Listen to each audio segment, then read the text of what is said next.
Halo, assalamualaikum warahmatullahi wabarakatuh. Apa kabar teman-teman semua? Semoga kalian selalu dalam keadaan sehat, dimudahkan rezekinya, diberi kesuksesan terus dalam melangkah atau mencapai tujuan ya di masa depan. Semoga keberkahan selalu menyertai kalian semua yang menonton video saya. Amin. Nah, pada kesempatan kali ini saya mau membahas nih, mau ngasih tahu beberapa hal apa aja sih yang nggak kalian tahu tentang TKW itu, atau susahnya menjadi TKW itu seperti apa ya? Kalau yang kalian bayangkan atau yang kalian lihat biasanya di sosial media itu kan yang indah-indah aja ya, pas liburan, pakai pakaian mewah, jajan atau beli apapun bisa dibeli, mahal pun nggak masalah, terus ya tiduran, apalagi kalau pas jalan-jalan ke mall gitu, biasanya mall di luar negeri itu kan bagus ya, terus sambil cekikikan-cekikikan gitu, wah itu enak banget. Tapi yang nggak kalian tahu, biasanya setelah Mbak TKW libur itu, mau pulang ke rumah majikan aja itu rasanya aras-arasen Mbak Besti. Rasanya itu belum sampai di depan pintu, rasanya udah mau ke apartemen itu ya Allah deg-degannya Masya Allah itu kalau yang mempunyai majikan kurang bagus ya, atau yang memang dia itu harus dipaksa bertahan. Tapi kalau yang majikannya baik-baik saja ya, ya biasa saja gitu, tapi kan rata-rata ikut orang itu nggak ada yang enak ya, jadi semuanya itu pasti ada tidak enaknya.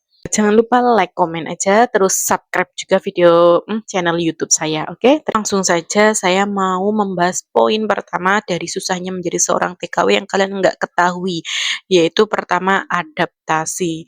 Nah, fase adaptasi ini fase yang paling susah buat mbak-mbak TKW ini ya, buat kalian juga calon pekerja migran Indonesia yang nantinya bakal atau kepengen pergi ke luar negeri, kalian harus tahu adaptasi ini itu nggak mudah. Adaptasi itu pertama itu harus apa ya, melihat lingkungan yang nggak pernah kalian lihat, yang nggak pernah kalian singgahi gitu. Dari orangnya, penataan rumahnya, terus bahasanya, terus ya makanannya, bau-baunya itu juga beda bakalan ya. Itu semuanya beda. Nah, itu poin utama setelah kalian masuk ke rumah majikan pasti yang akan kalian rasakan semua itu seperti itu ya.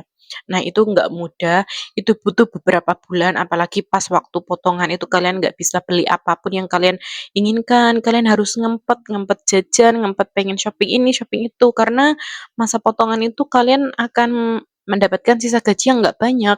Eee, Sebagian besar sisa gajinya itu cukup untuk memenuhi kebutuhan mereka aja selama tinggal di mana, di negara tujuan itu ya.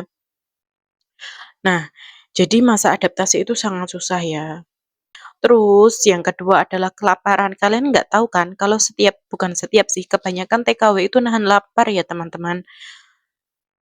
Itu tuh nggak pernah di-up di sosial media. Karena apa? Karena kalau mereka nge-up gitu, banyak entah tetangga, entah teman atau gimana itu bakalan julid ya, biasanya seperti itu.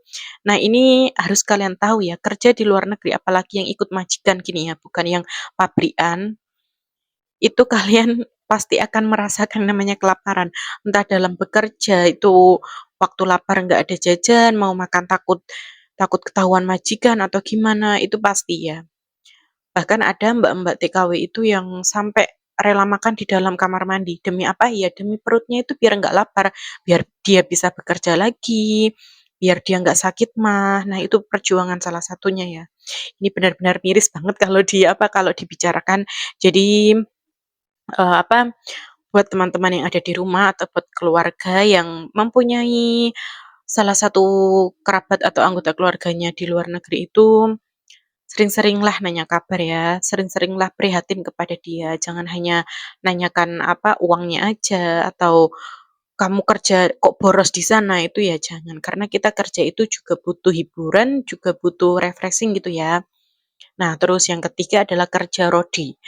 Kenapa disebut kerja rodi? Ya karena menurut saya kerja ikut majikan yang enggak baik, karena enggak semuanya dapat baik ya.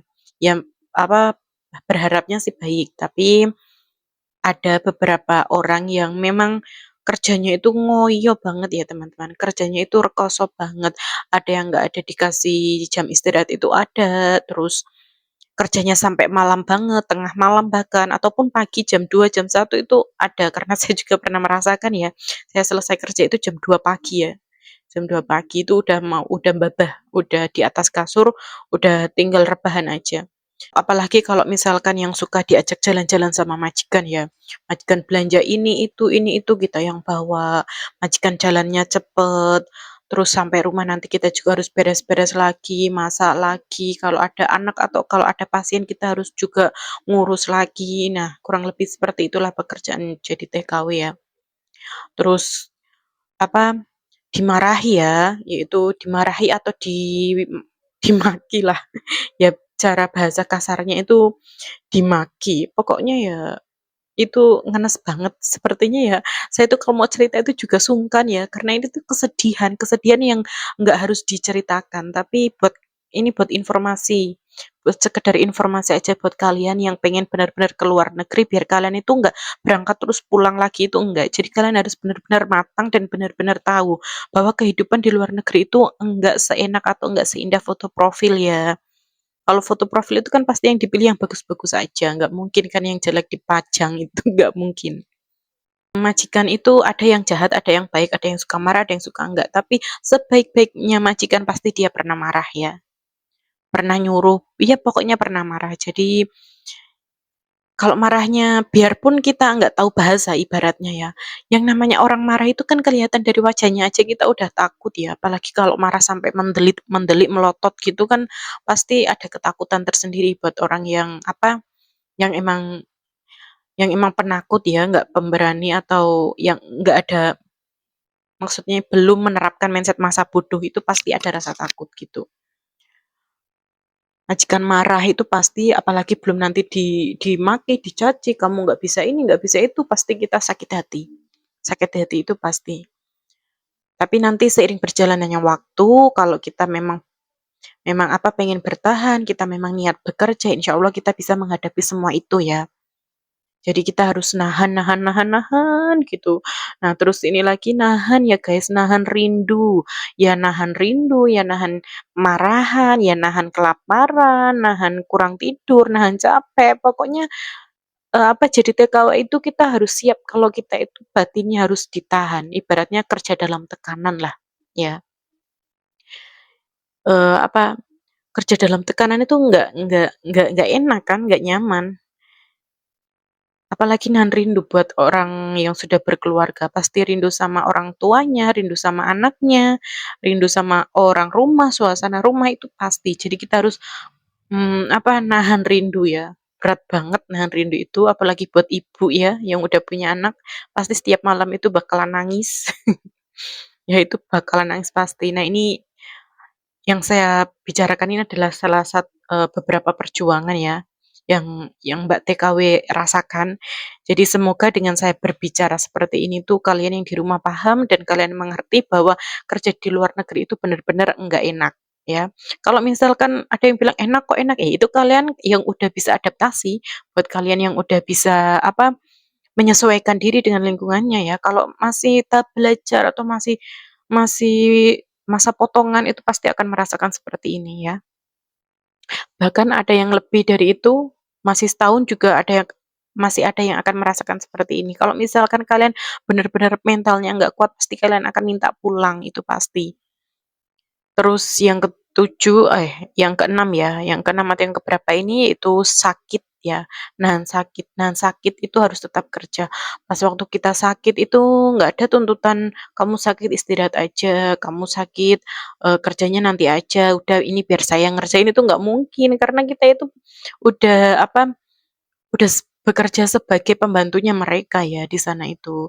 Jadi pas sakit ya banyak majikan yang tetap nyuruh kerja, banyak kok. Kalau ada beberapa majikan yang, apa, menyarankan atau mengasih waktu istirahat, entah itu beberapa jam atau beberapa hari itu ada ya. Tapi kebanyakan dari mbak-mbak TKW itu yang, apa, yang yang sakit tapi harus tetap kerja itu ada kok. Jadi ini nggak sedikit, banyak juga. Jadi kalian harus siap mental, kalian juga harus, pokoknya harus benar-benar siap, harus benar-benar apa ya, persiapkan mental kalian akan pekerjaan di luar negeri itu seperti apa.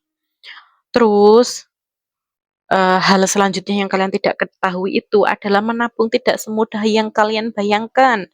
Ada yang bicara, "Ah, nanti kalau sudah di luar negeri pasti enak, banyak duit, terus apa, nggak miskin lagi." Ya emang nggak miskin lagi insya Allah ya, cuma kan nggak segampang yang dipikirkan ya teman-teman. Ini buat kalian aja yang nggak tahu lah, nabung itu susah. Ya nggak susah sih, maksudnya itu nggak semudah yang kalian bayangkan, nggak semudah kalian yang belum tahu kondisi kita di luar negeri itu ya. Nabung itu ya emang nabung bisa, tapi kan apa kita juga nggak butuh buat lainnya. Terus kadang ada yang apa ya, bertanya, "Kamu udah kerja setahun, udah kerja 2 tahun kok cuma dapatnya ini aja?" Gitu. Ya mana kita tahu, yang jelas kan kita kerja, terus kalau ada apa, ada kebutuhan, ada keluarga yang minta kita kasih. Nah, kalau ada tetangga atau teman, "Masa kerja di luar negeri kok nggak punya uang?" Gitu kan mesti ada gitu ya. Tapi nyatanya kita di sini juga biaya hidupnya mahal ya, teman-teman. Terus kita juga harus mengobati diri sendiri, maksudnya mengobati apa ya, kepenatan ya. Caranya menghargai diri sendirilah setelah kita bekerja, kita pengen ini, pengen itu, ngapain kita harus nahan ya kalau buat beli ini itu kan juga salah satu, apa ya, cara kita menghibur menghibur diri di negara perantauan ya. Hal selanjutnya yang nggak kalah penting juga belajar bahasa. Belajar bahasa itu nggak mudah banget, apalagi bahasa bahasa Cina ya, itu didengarnya itu susah, apa,